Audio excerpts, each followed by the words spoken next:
Live from the Cactus Creek at Ibri, he is the king of prime time, Ghana's undisputed entertainment laureate, and still the youngest old man in Ghana. Put your hands together, show some love for the indefatigable KSM.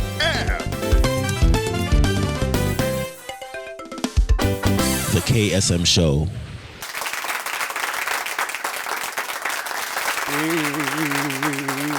You're back again. I'm excited. You know, these days, because in Kolano of him, show some love for them. You leave him too much. Well, I'm talking to this young gentleman today, man. Actually, this guy, I'll find out when he comes, but he actually used to be a nurse practitioner. This guy has a degree in public health management, policy, and all of those things. But I know him as a social activist, a youth activist, and a social commentator. He speaks a lot and he speaks sense. Today I want to hang out with him. Show some love. Put your hands together for Ivan Chase.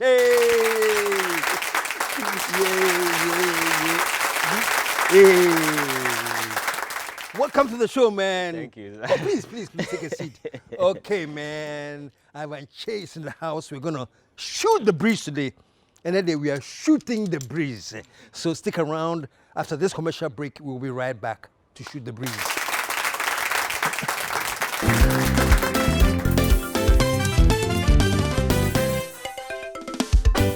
The KSM Show. Is it the luxurious rooms?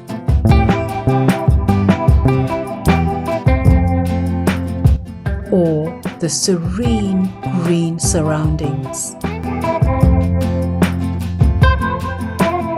Is it the tempting swimming pool?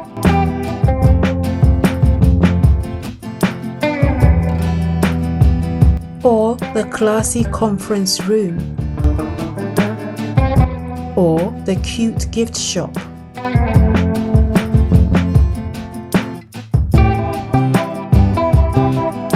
Maybe it's our chef's array of cooking delights. Whichever way, it's all about Cactus Creek. A most respected hotel. 055 039 5007.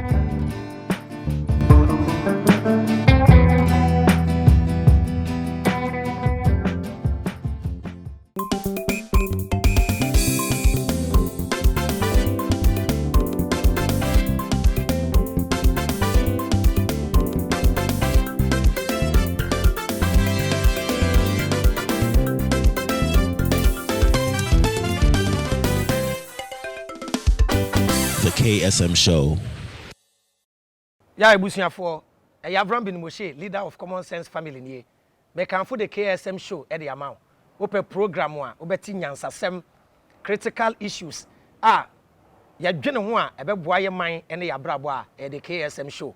Dey bia make kasa adwene anya dwuma body ne bre. One time for your mind, yo. Welcome to the show, man. Thank you, sir. You know the funny thing, I saw this guy, I don't know whether I saw a clip of him or some years ago. I was actually not even in Ghana. Chile, I think I was going through social media, and I saw this young, dynamic guy making sense. I don't remember what he was talking on, but whatever he was saying, he was spot on. I'm like, wow. So I did my little research here, there, and then finally got his number. So he was there, and I called him. I said, young man, you talk sense, pa. One day I'll put you on my show. How long ago was that? I think that was about 3 years ago. About 3 years ago? Yes, 3 years. Wow. Yes. Did you believe me? Oh, when the call actually came, honestly, I didn't believe it. Until I spoke to you and I realized that, wow. And I was very excited because to get a call from a legend of your status. And 3 years later, yes, finally we are here.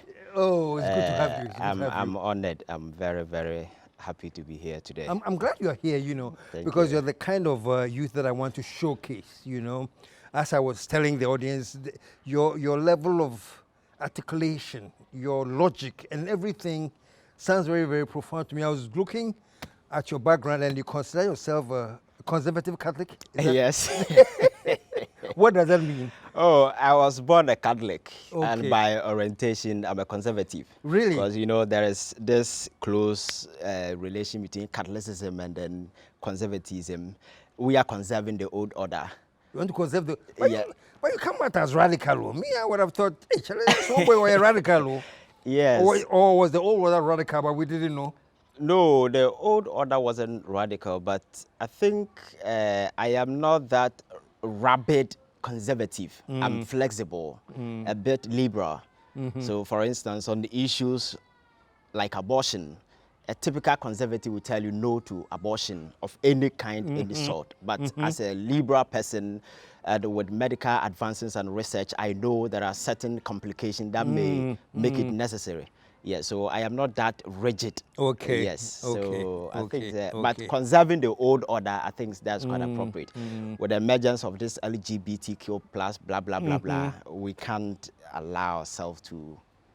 Yes. So Great. Well, Yes. you know, I have you here. Let's talk, man. okay.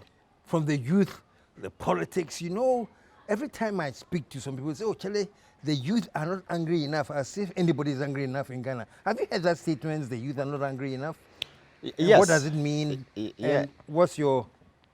Yes, I think if you look at the level of mismanagement, the state of Ghana at the moment, and if you look at the kind of reaction that is being exhibited by the youth, you see there is this kind of, it doesn't correspond to, or the Okay. level of degradation is higher, but the anger is a bit minimal, it's contained, but you can't blame them.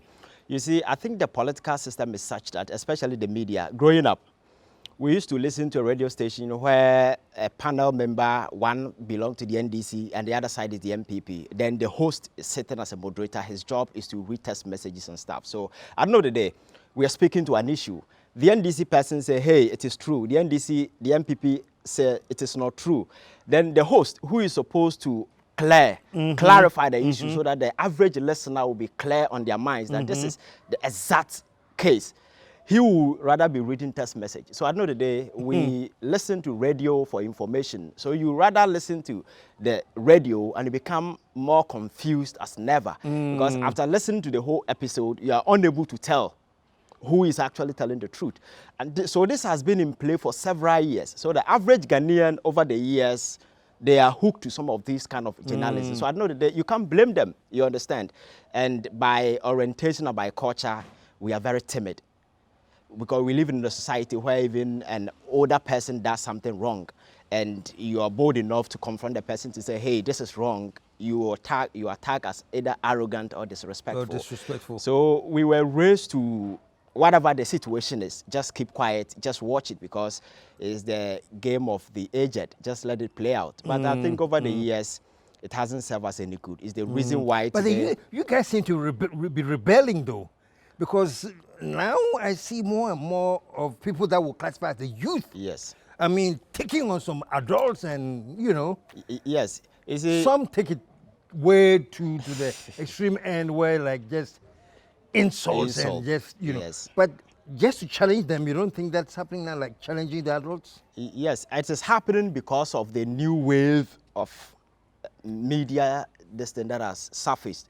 I was speaking to you about the new media, the social space. You see, the platforms are quite diverse. So today, you don't need a traditional media. With just your phone, with just an account in any of the platforms, you can just go live, express your opinion. So today, nobody's controlling the narrative as it used to be then. Today, people can get access to information. Today, it's so easy to sit here, just a tab on your phone, do comparative analysis. You can see what is happening in Kenya, you can see what is happening in Cote d'Ivoire. Then it gives you room to do that comparison. Then when you do that, at the end of the day, you ask questions, critical questions. If you're not getting the answers, that is where some of these things come from. So I'm not sure the youth are say they are rebelling, but they are consuming information. There is this free flow of information that people are consuming. When you consume information, you become enlightened. And once you become enlightened, you can't sit fold your arms. You act with it. So people are acting based on the information that they get. It's unfortunate some of the information are not refined because there is no regulation, anybody at all. There is this misinformation, disinformation campaign that is running around. So depending on which kind of information you listen to, that informs you, your thought, your thinking. But I think we are getting it right because this emotionally charged NDC, MPP, partisan politics, partisan activism that has over the years dominated the political narrative.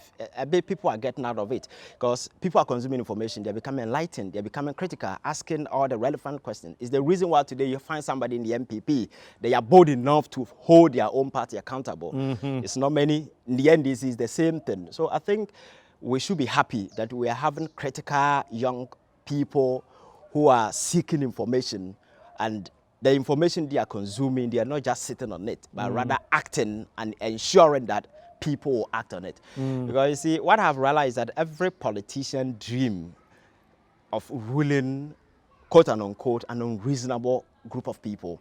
That is the easiest thing to dream do. is ruling an unreasonable group of people. Because the best thing that can happen to any leader is to rule fools. They don't ask questions. Whatever that you throw in their wake, they swallow it. But that is quite a soundbite. And he said the best thing that can happen to a leader is to rule fools. Yes. it's so easy for them. So they want the status quo to remain like this. Yeah. So at the end of the day, instead of going after them, we go after one another, depending on where you stand across the political divide. Instead of channel our anger to those with entrusted political power into their hands to protect the estate, we rather go after one another, emotionally charged in the name of partisan politics. So at the end of the day, they are free, and our division creates strength, and they leverage that strength to do whatever they do. It's the reason why our politicians today don't feel ashamed. There are certain comments they feel free to make, they throw it. At the end of the day, you wake up the following day on radio, you see foot soldiers and journalists fighting and others trying to. There are a lot of spin doctors around. You understand? Their job is to correct the narrative just for a political expediency and stuff.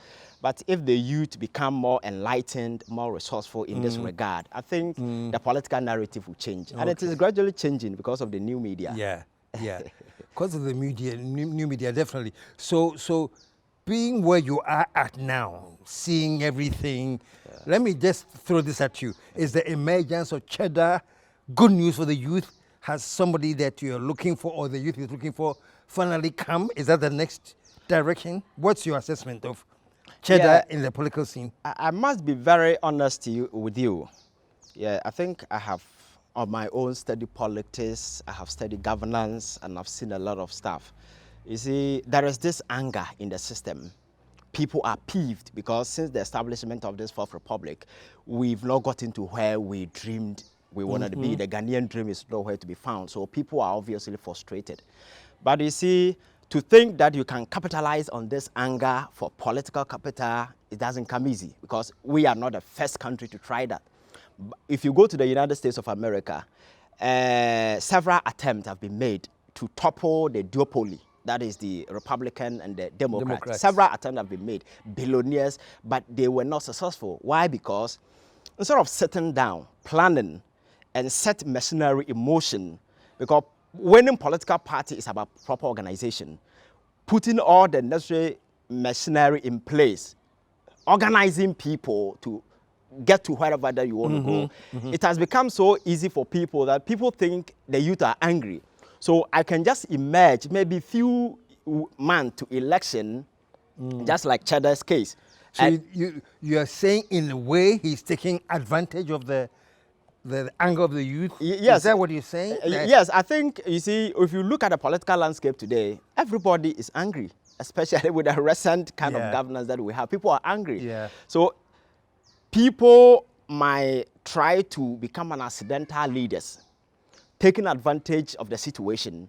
But you realize that they have not planned, because if you have planned and you really want to be a leader, these machineries I'm talking about, you set it in motion. So you will not emerge in an election year wanting to be president when you know your contenders are established political institutions that has been a system for over 30 years. They have root every nook and cranny of this country. So you cannot just use few months to say, I want to be president, and that will be a reality. You understand? So I think it's good that some of these young guys are coming up, but I think they really need to do more. Because from where I sit, I don't see any of them as a The general talk or the general assumption is that the voting population majority are youth. Yes. You know, they'll tell you that majority, 70% of people that are voting yes. are the youth. Yes. So would it make sense that somebody like Cheddar would say, okay, let me capitalize on this bulk, this percentage, and expect that I can upset the system?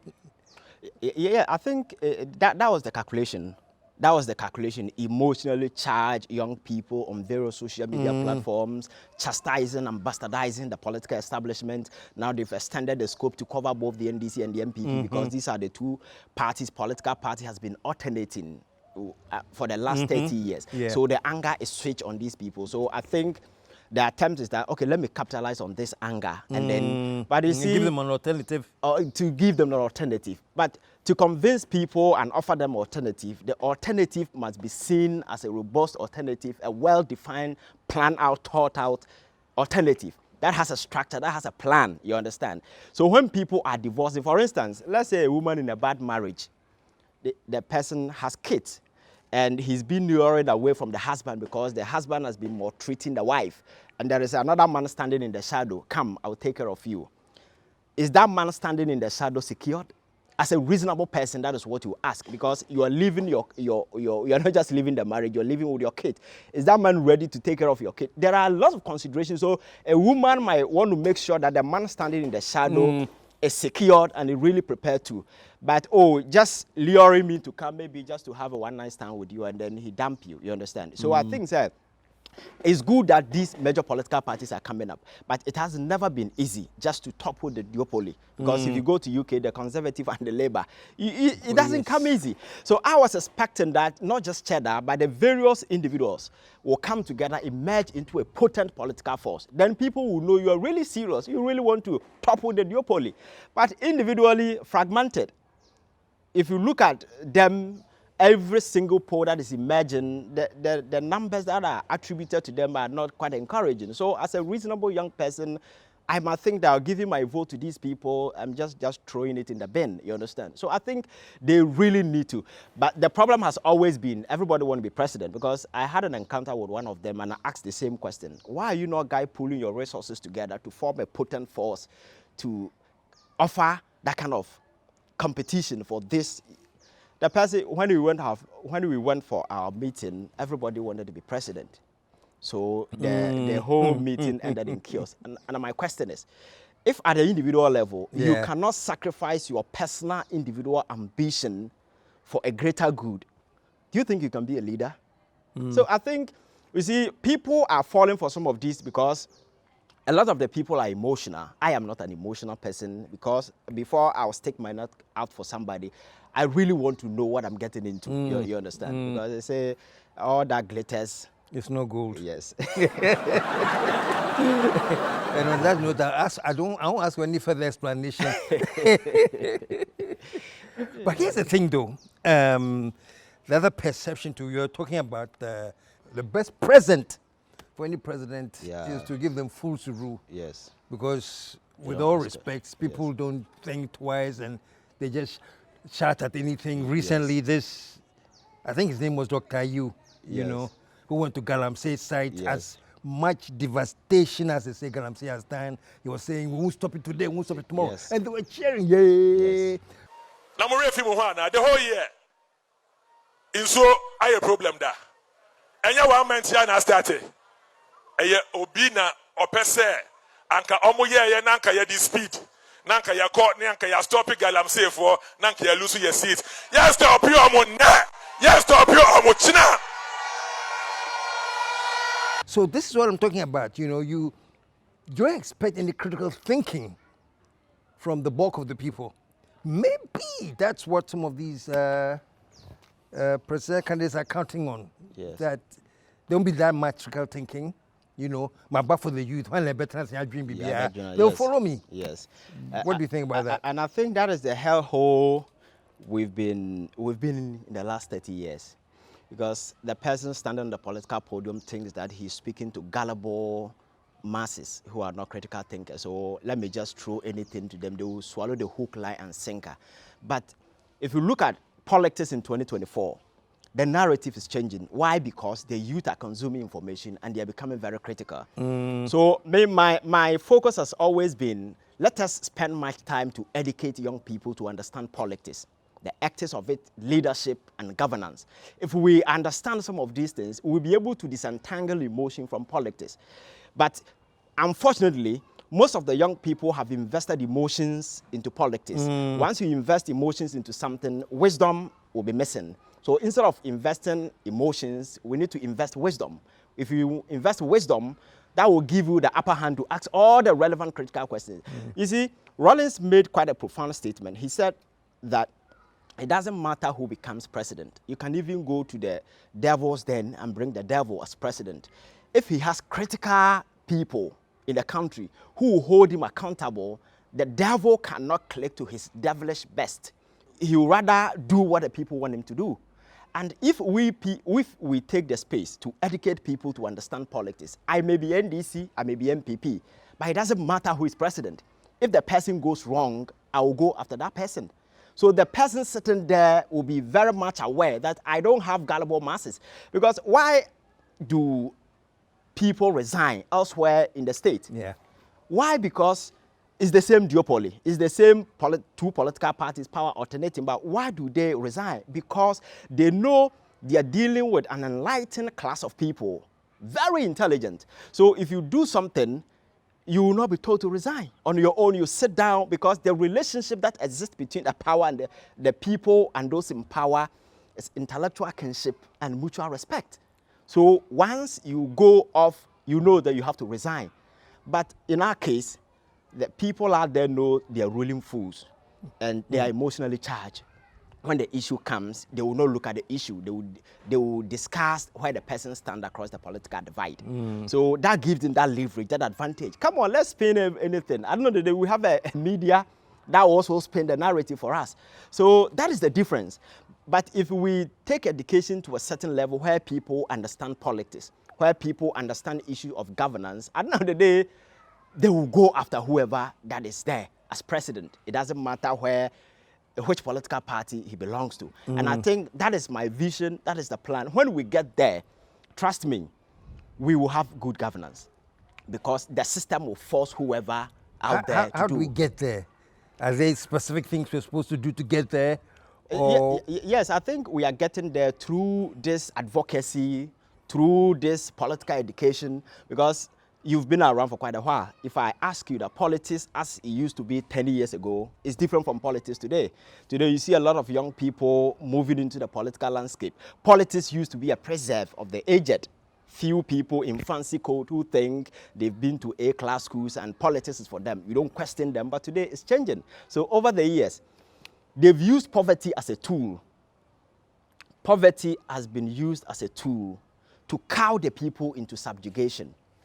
Because you are poor, you can't challenge your boss. Once you challenge him, you whatever incentives or whatever goodies that you get from him, the person will cut it. Yeah. So at the end of the day, you become impoverished. Yeah. And if you look around Africa, the blueprint is the same. It's the same blueprint. Impoverish the people, make poverty a potent political tool so that you can control them. So that has been the narrative. It's the reason why they don't want to create incentive for young people to take advantage. If you go to America, you see, they've deliberately opened the border. People are going in because the average age in America, I think the last time I checked was around 43 years. 43 years, your contribution to the economy cannot be sustainable. So they want young people. So you often hear people walking all the way from Mexico, from Brazil to America. If somebody can have the strength, the fortitude, and the energy to walk on foot to US, from Mexico, Guatemala, wherever, it means that person has strength to go and work. And these are people, they are getting to the country to go and work for them. Fortunately for us, Africa, we have young people in abundance, but we don't. So that's why our young people are now leaving? Leaving. Because America is a very welcoming place for them now. Yes. Yes, because the system is such that America economy is debt economy. Every single person living in America is in debt. Either mortgage, you are paying the mortgage, either you are paying a car loan. So you can't sit in America, you've been there for a month and say, hey, I'm not working. It's not possible. Because you got to pay bills, man. Exactly. So because of these things, you are forced to work. The job opportunities are there. But here, who is creating the job opportunities? Monies that are meant for some of these enterprises are channeled into other flimsy, unreasonable enterprises, like the National Cathedral. For it, I was so much disappointed when men of God, people who claim God speaks to them. If you follow God, I like how you put it. People who claim that God speaks to them. Yes, continue. Because if you follow God, and you'll be bereft of everything. Wisdom is something that you can go home with. You have wisdom in abundance if truly you are in touch with God. If you look at the current economic circumstances of this country, the level of economic degradation and deprivation, and somebody on his right senses will counsel the sitting president that today, where countries are investing in research, sciences, today Internet of Things, today robotics, today IA, whole lot of innovative hubs coming up. And then people will tell you that, no, let us go and build cathedral so that God will forgive our sins. You see, such a mind do not qualify to rule a country, because that head belongs to antiquity. It belongs to the 12th century. And this is a man ruling us as president. And that is why I'm so disappointed. And you have these tongue of people who are supposed to look him in the face and tell him, hey, Olumai, you don't have to do this. Yeah. Surprisingly, like, these are people who are aiding and abetting him. Yeah. And when it got to a point, the corruption cases started popping up. These cowards, who are men of God, just issue, so you saw all of them issue statement one after the other, resigning, without having the decency to look into Ghanaians in the face and say, hey, we are sorry, because some of us came out earlier, and we made it aware that at this time that it was not necessary. So you're not happy with the resignation? No. What else should have come with it? No, I think if we live in a serious democratic dispensation, you don't waste it fund and apologize and go away. You can't. These people should be facing prosecution. And I'm hoping that in the future, so that if we don't do these things, people will always take advantage. I've always been telling people in the state, there are two things that a state cannot do. You cannot show mercy, you cannot show weakness. Because once you show mercy, people will take advantage. Oh, at the end, they will forgive us. If you show weakness, people will capitalize on your weakness and do the excesses. So as a state, always and always, I'm coming from a background where I've come to the realization that every single human being is dangerous. It doesn't matter who the person is. Every human being is very dangerous. And for us to collect to our best, we need incentives and opportunities. So as government, it is your job to take away the incentives and opportunities that will stop man from being evil. So if you don't take these incentives and opportunities there, you are giving them the necessary incentive to be evil. So the best way is to set up systems and mechanisms to check man and make sure they face the consequences, to deter them from further engagement. Maybe not to deter just them, but to send a message or signal to people out there. You know, men of God did this. These are the consequences. If you're an ordinary person sitting there, you know what is coming for you. You understand? In America, recently, the whole former president was tried. And today, as we speak, the current mayor of New York is standing trial in the United States of America. He's undergoing whole lot of prosecutorial kind of stuff. But here, people get away with it. Cecilia Dapa was caught pants down with over $1 million in her room. The president was the first person to come out to say, oh, my dear Cecilia, I know eventually you'll be cleared. Do you know what that means? We are practicing an executive system of government where the president wields an enormous power. When an executive president comes out to preempt an ongoing investigation and tells you, I know you will come out freely, as a state institution, you cannot do anything to the contrary, because once you do that, you understand. Yeah. So it was deliberate. So I think we are here because of some of these things. We don't hold people accountable. So you think even a statement like that, the president is aware that I'm saying this so that it can jeopardize whatever investigations that are going on, or put people at bay that, hey, you can't go here. Because I've cleared. I want you to answer that question when we come back from the commercial break. Folks, the man is in the house, so Innocent is in the house, and we are firing on all cylinders. We're taking a short commercial break. When we come back, we'll continue.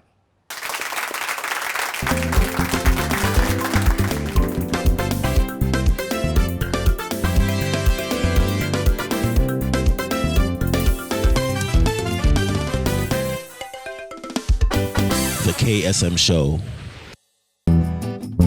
Is it the luxurious rooms?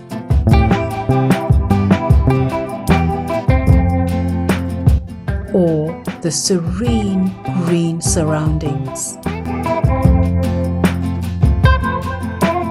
Is it the tempting swimming pool?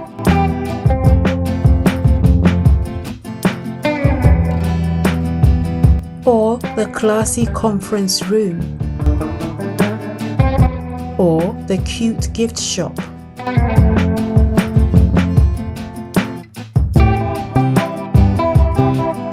Maybe it's our chef's array of cooking delights. Whichever way, it's all about Cactus Creek. A most respected hotel. 055 039 5007.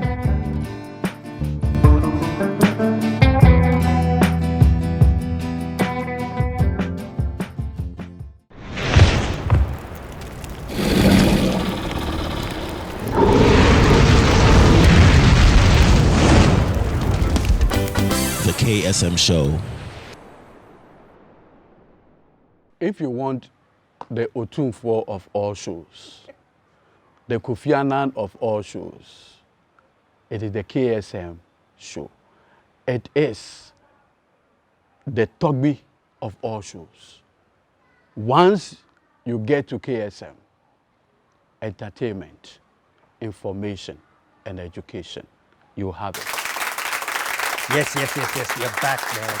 And just before the commercial break, you were talking about how the power of the executive can actually interfere with the judicial process by certain statements they make. Yeah. Is that what you think happened with the Cecilia Dapar case? Oh, yes. And it wasn't accidental. That is the blueprint President Akuffo Addo has been operating with. And it's sad that everybody seemed to be quiet, because people are privy to the fact that this corruption era that we have unfortunately catapulted ourselves into is a deliberate creation by the establishment just for people to make money. I've seen leaders from the start. I have never believed that President Akuffo Addo is really a leader. You have never believed No, that? no. Why? No. He wasn't. What did you see? Because this is a man whose whole presidency was premised on fraud, on deception from the word go. Because I have listened to President on their maiden edition. This is a man who has, for the several years at the political fringes, convinced Ghanaians that he had something to offer. And eventually he was given the opportunity. If I'm president today, I don't need a script, because I know the problems. I'm quite familiar. It's just a matter of just looking to the faces of my people, speak to their heart, speak to their minds. You enlist their support for a takeoff as a president, because you need to work with the people. The first edition, his maiden edition, the speech, he stole speeches from about 3 different American presidents. They had their vision, they had their own distance, and then the president got away with it. I ask you to be citizens. I ask you to be citizens. Citizens, not spectators. Citizens, not spectators. Citizens, not subjects. Citizens, not subjects. Responsible citizens, building communities of service and a nation of character. Responsible citizens, building your communities and our nation. Though our challenges are fearsome, so are our strengths. Though our challenges are fearsome, so are our strengths. Americans have ever been a restless, questing, hopeful people. Ghanaians have ever been a restless, questing hopeful people. And we must bring to our task today the vision and will of those who came before us. And we must bring to our task today the vision and will of those who came before us. And to me, that was the biggest sin that we've committed against this country. Because see, there is a historical background to this. If I take you back to the United States of America in, I think, 1988, the current president of America today, called Joe Biden, he launched his campaign in 1988, and he was in a poor position to be president of America. He was leading almost all the polls. Do you know what happened? He committed textual infidelity, what you call plagiarism, by he took a statement from one labor leader without paraphrasing it. Yes, without paraphrasing or without attributing to the person. As a result of this, his whole presidency got crashed and he was forced to resign. Because you see, presidency is a serious business. It must thrive on respect, that kind of decency. So at any point in time, if anything can be taken away in terms of value, in terms of principle, you lose your leverage. And it's the reason why Joe Biden couldn't. He went into political hibernation. It was who? It was this African guy, Obama, who revived his political fortunes and eventually became president of America. You understand? That is how serious some of these things are. This is a president who's, in his maiden edition, stole somebody's speech, and until date, even the decency to approach Ghanaians and apologize, he never. Yeah. And you see, you've seen the trend, the consistency from that day till now. It has been fraud upon fraud upon fraud upon fraud, deception upon deception. So the president is a fraud theory, and he's running this country from that particular doctrine. And I think where we are today, I'm not sure anybody is surprised, because he has never shown or done anything that point to the fact that he's really a leader who is really committed and passionate about the good people of this country. When he was coming, he was accusing his predecessor, John Mahama, of running family and friends. Ghanaians bought into it. Ghanaians gave Akuffo Addo that opportunity, come and change things. In the history of this country, there is no president who has ever appointed so many of his family people, and today they easily find justification for some of these things. They will tell you that they qualify. Who doesn't qualify? If it's just about certificate, even those of us here, everybody can produce a certificate. You understand? There is a reason why they say chronism is an example of political corruption. Because if you appoint your family member, direct cousin, as a finance minister, you will not have the political will to crack the whip on that person in an event things go wrong. And in recent times, we've seen it. If you go back to Tunisia, there is this president, Ben Ali. He tried it. Eventually, the guy got deposed. He ran away from the country. It didn't turn out well. So countries take cue from some of these things, and it informs the way and manner you run things. But no. Look at where we are today. And if you look at the mess that Ghana is sitting in currently, most of it were created by these family friends that were brought on board. For instance, Kenneth Oriata. This is a guy who, within a short space of 4 years, was able to contract about 13 billion in bonds. Today, go pick him and ask him, what did you use that money for? He will not be able to tell you anything sensible, but he's gotten away with it. Even when he got to a point, his own party people were putting pressure on the president. Mr. President, you see, the trust, the economy of a country thrives on trust, that kind of confidence that invested and other people have in the economy and personnel who are running it. At some point in time, we lost that leverage. It's the reason why we couldn't go to the bond market. It was the reason why all the credible rating agencies like Moody's, Fitch, S&P, they all downgraded to a junk status. So there was no way we could get out there to say we are going to borrow. We defaulted on external debt. Ghana's biggest bilateral creditor is China. We were begging them to forgive our debt. We were begging all. Look at Ghana. Ghana used to be a shining star of Africa, and promised Ghana. We were a model when it comes to democracy. Countries take cue from us. Today, we have become an embarrassment in the League of Global Affairs. This is Ghana for you. And all this came about because of these individuals, because they felt that they are not running Ghana. They felt that their uncle is running a certain village pharmacy, and they've been brought on board to come and just be salesmen doing business. So at the end of the day, if your uncle's pharmacy shop in a village, you can choose to do whatever. Even when people buy, you decide you can choose not to put the money, whatever you're supposed to keep the money, you keep it. So by the time you realize the whole pharmacy thing is gone, there is nothing because people have pocketed the money. And it's exactly what is playing out. And you see, every country run on some principles and some decency. You see, the political class will always do whatever that they want to do. But there are people we tag as conscience of society. We have the civil society organizations, we have the clergies over the years. We saw them, how influential, how powerful, and how critical some of them were, especially in 2016 when John Mahama was president. I remember when John Mahama was attempted to bring the Getmo, some people Yes. One of the clergy made a certain statement. He said, the president then should exercise common sense in tandem with, if you're exercising compassion, exercise it in tandem with common sense. They were all over the place, very vocal, very critical. And to me, I felt that was right because we all have stake in this country. If things are not going right or it's something, you have the right to speak. But today, everybody has gone into hibernation. Why is that? The speculation. They say everybody has their price. Yes. Into whatever it is, you can silence people with monetary incentives or money itself. Yes. And do you think that's what is happening?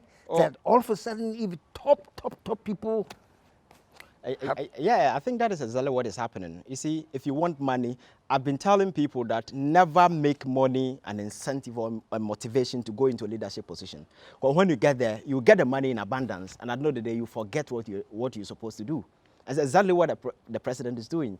He dreamed and envisaged of wanting to be president, but he never realized that the presidency comes with the responsibility. So he's been president with that responsibility. It's the reason why you see this mess in his wake. And back to the clergies. You see, like you said, everybody has his price. But if you have conviction, if you believe in what you're doing, if whatever that you're doing, your passion is rooted in the welfare of the people, trust me, you will never allow your conscience to be bought. Because when you stand true to yourself and your conviction, at the end of the day, whatever be the case, you will prevail. And it's exactly what we are mixing. For instance, we live in a country where this galamsey thing has become quite some kind of a social cancer. Because with my health background, I know the implications. The cyanide, poisoning, and a whole lot of stuff. I know people who are on dialysis, kidney disease, and a whole lot of stuff. We are all privy to these things. And it's not as if those who are doing galamsey do come from China or any other country. They are not any average Ghanaian. They are big politicians. People who belong to the top echelon of the political establishment. We know their names, we know their companies, we know where they operate, we know their concession. And these are the realities. And then you have men of God who are supposed to look into the president's face and tell him, Jack, put your house in order. Because all the investigations come in and point to the fact that the people doing these things do come from your background. Then men of God rather decided to go to the field to go and pray, sing Yanara Yasasini.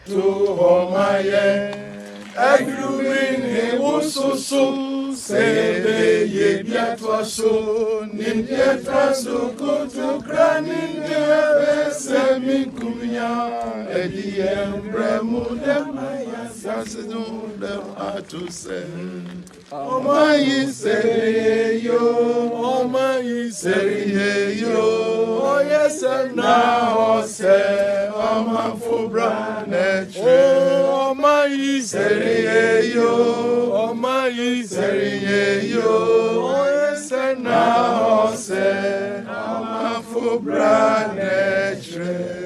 So if I'm a young man learning from the political landscape, wanting to take a cue from these people, do you think it will be right for me to just see these people as a role model? Because I see them as jokers. Because you see, galamsey, you will never go to a site and find a devil doing galamsey or a witch or maybe a spiritual thing. They are human beings. You can touch them, blood and flesh. So it's just a matter of going after them.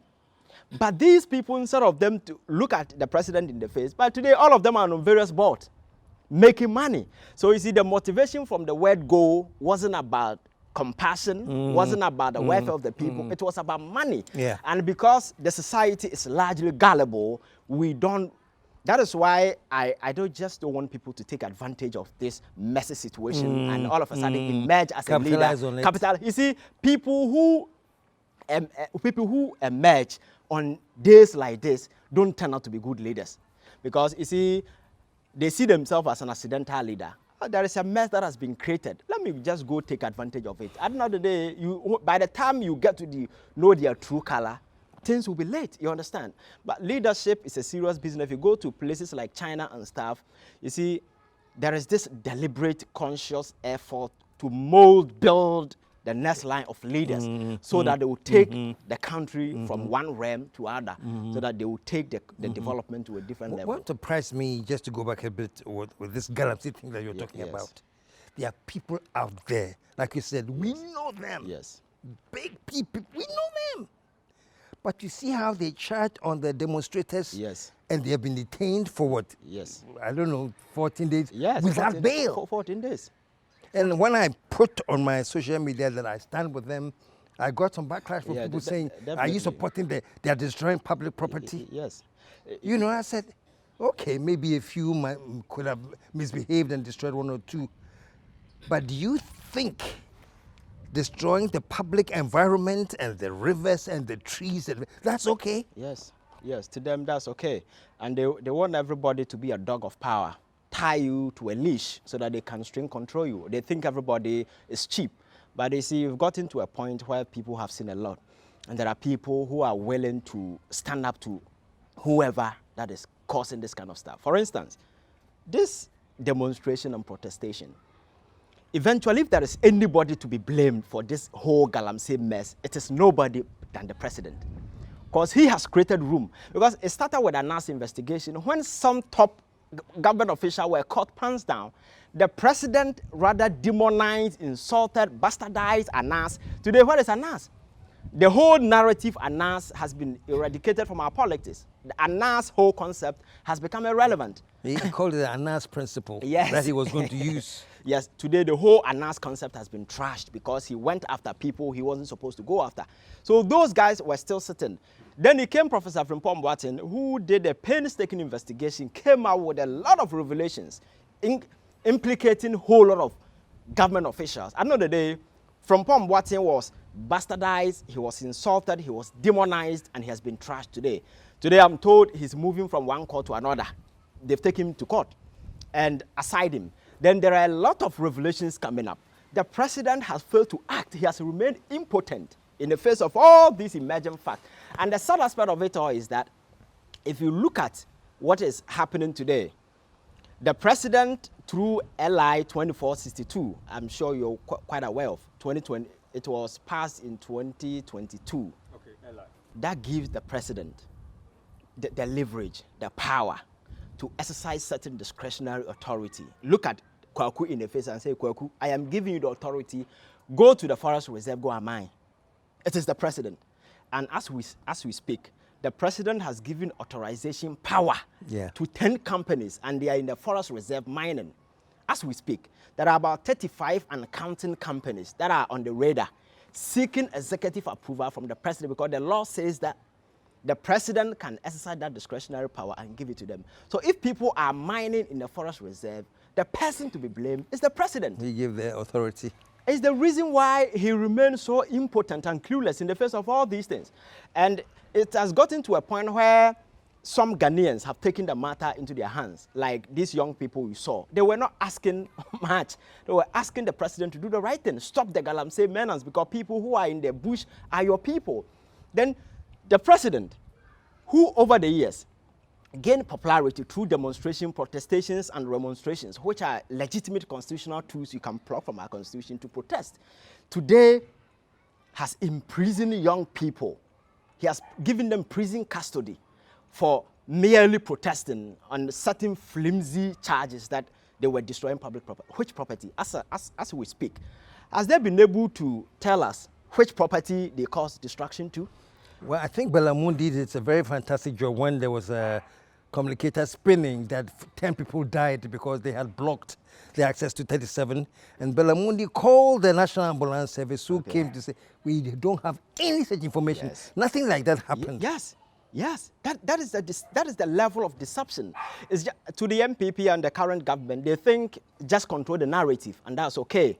So all that they do is to spin the narrative. Unfortunately, they have enough cash to pay spin doctors to spin the narrative. So when you wake up on radio, on TV, you see the old traditional media still doing what they do best, trying to change the narrative just to paint a certain dignified image about the government. That is what they are doing. But the reality is that these young people are not asking for much. They are telling you to fix the environment, make sure people don't destroy our forests. Because I have already mentioned the other side of it, the health implications, and the kind of stuff that we are going through. So it is your job. But today, somebody who gained popularity through demonstration and protestation have the audacity to instruct the IGP, who himself, I don't know, they've all become stooges. They've become toys in the hands of the president, and he can just strict control them anytime. And I am so much disappointed in the Chief Justice, a woman. Got proud to her coming. I was somebody who was so much disappointed about the state of our judicial system. Because at some point in time, our whole judicial enterprise became a subject of public ridicule. You go on social media, they tag them Unanimous 5. It wasn't a good description. So the integrity of the judiciary was being dragged through the mud. Such a sacred institution. Exactly. So when she came, my admonition was that take the opportunity to recycle the rotten image of our judiciary. But unfortunately, she's allowed herself to be used as a stooge, being string control, because there is no reasonable justification or basis, any reasonable basis for the detention of these young people. You deny them bail, prison custody for 2 weeks. For what? For what offense? Because they protested against galamsey. Yes. That's their offense. Yes, and to them, they prioritize politics. You see, eventually, the police have prosecutorial power. Over the years, the police have the power to prosecute people on cases like misdemeanor and stuff. This is a misdemeanor because to charge somebody for a second-degree felony, the cost of, they say, destruction to property, the cost valuation must be around 1 million Ghana cedis thereabout. But who did the valuation? So there is no reasonable justification. It's just it's a crackdown, and that is consistent with the blueprint of the Akuffo Addo. You see, this whole narrative, when it started, it's been Akuffo Addo featuring. If somebody is watching and you're fortunate, you might think we don't like the president, but that is not a fact. We are speaking to issues. That is the blueprint that he has been operating. He started a crackdown on the media, dissenting views, dissenting opinions, people who disagree with me. I will go after them. So if you speak against the president, his government, or whoever, then they will put a target at your back. Today, as you speak, a renowned journalist who was doing his underground very distant investigation is nowhere to be found. Ameswale, he is dead. And as we speak, not even the dog has been arrested. Anas, I told you, has been bastardized. There are a good number of journalists who have been harassed, intimidated, threatened. Some at some point in time had to flee this country under a president who claimed to be a human rights lawyer. I think we are in a messy situation, and I'm advocating that we need to wake up. You see, you can belong to whichever political party you want. To me, political parties are good. They are vehicles that we use to capture political power. But don't lose your conscience. Thank you. Don't lose yourself. Yeah. At the end of the day, thank you. At the end of the day, the destination is Ghana. We need to wake this sense of patriotism and nationalism within us and realize that this NDC, MPP, independent, whatever, the destination is Ghana. We need to make Ghana a better place. Today, people dream going to America. America didn't just emerge from anywhere. People sat down, consciously constructed America to fit the description they wanted. Some got sacrificed along the line. Some people got killed. With the State of the Union and a whole lot of stuff, people got killed, but they knew where they were going. We need to start something. To me, the Ghanaian dream is possible, but one person cannot do it. It will take a concerted effort. It doesn't matter who you are, a doctor, a professor, you are a driver, Uber driver, whoever. It will take a concerted effort as people to build this country. And that is the only way. Giving ourselves up to this excessive partisan activism will not take us anywhere. It will rather divide divide us. And always, whenever we are divided, it creates strength for people to capitalize on that strength to do whatever that they do. So the excesses that you see people do with impunity, the power that you see people are just abusing it here and there, they are doing it because of the strength that our division has created. It is giving the leverage. But if we come to the realization and become reasonable and very sensible and say, hey, beyond the NDC, the MPP, this is our country, Ghana. And that is the need for us to take matter into our own hands. And we have a big election coming up on December 7th. What do you see? Oh, I think if you look at the level of desperation and the whole state of this country, I expect Akuffo Addo and his whole thing to go home so that they will be held responsible and accountable. And I'll be very much disappointed. Whoever takes over as president, let them go free. Because you see, when I started this conversation, I told you a state cannot show weakness, you cannot show mercy. Over the years, that is what we've been doing. When Professor Mills came, I'm told there were a number of people who were lined up for him to prosecute them. He said, blah, blah, blah. He left them off the hook. If you do that, you're not doing anybody good. You are building a state of impunity.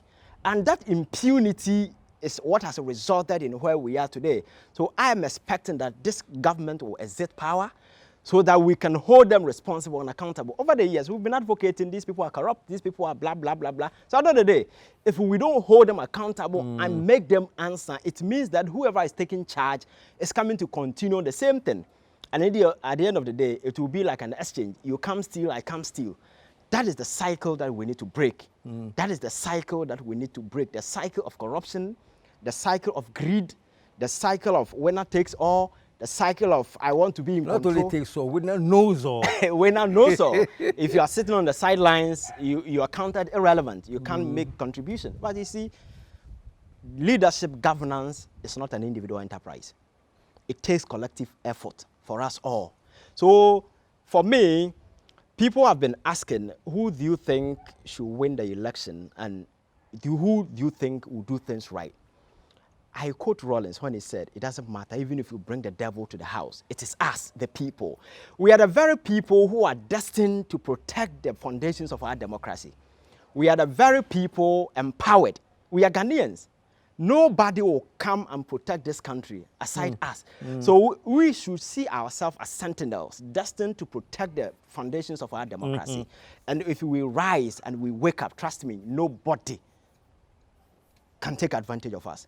But if we continue to lie low, to be buried, just like we've been doing, people will come, capitalize on that weakness and do the excesses.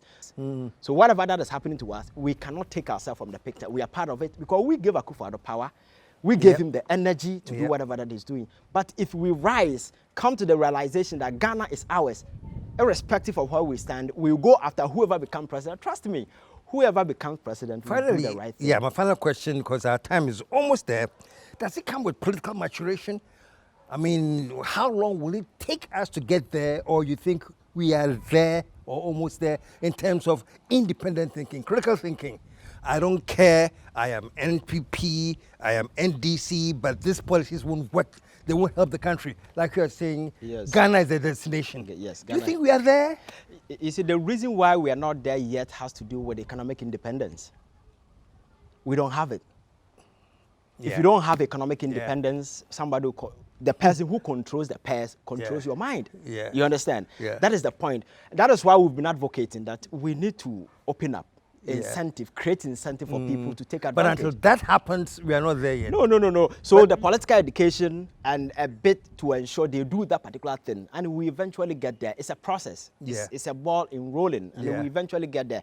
But you see, I told you, poverty in Africa is not a mistake. It's a strategy. It's a political tool that is being used to impoverish young people so that always and always we will be at the beck and call of those in power.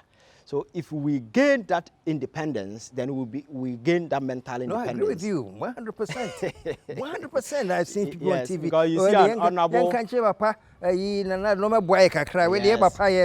Yes. That's the whole mentality. Yes. And you know? If you go to a constituency, an MP will go on weekend and you see the lineup, people going to him honorable, I'm going to marry, honorable, I'm doing this, honorable. So I know that they think that is all that power is about. But power is about creating incentives for people to leverage. Because there are a lot of people, there is no single human being living on this planet that is devoid of potential. We all have our potential. But sometimes, depending on where you're coming from, some people have a backup. Some of us, where we are coming from, we are the backup. When we fail, everybody fails. We don't have any backup. So you take matters into your hands, you understand? So you create that incentive, people with that particular thing, they leverage, I know that they become somebody, you understand? But these things have been taken away. So if you feed, there are a lot of young people, even paying for their rent, they need to call somebody for help. And you have a government telling you that I'm going to give you money to rent. We are not beggars. Young people in Ghana are not beggars. Create the incentive, let them work. They will get money to pay. You understand? I think this is the kind of conversation that we need to activate. But the media is not helping, especially the traditional media. Well, thank you very much, Shelley. You said it all. You do all. Thank you. You know, young, dynamic, on the course, and I really appreciate your coming today, you know, and sharing words of wisdom, I would say, with the rest of Ghanaians and your fellow youth, you know, to understand that we need to get to that other level, you know. We have had this poverty-minded people, poverty thinking, and dependent syndrome for too long, and that's the cause of our woes. Show some love one more time. It's been great and it's been awesome. Thank you very much. Thank you. Finally. Sir. Thank you. So, folks, until we come your way next time, very, very soon, with another exciting episode of critical thinking, critical-minded people. Let me sign off now, as I always do, in the same way I have done. We are out of, let the whole world say,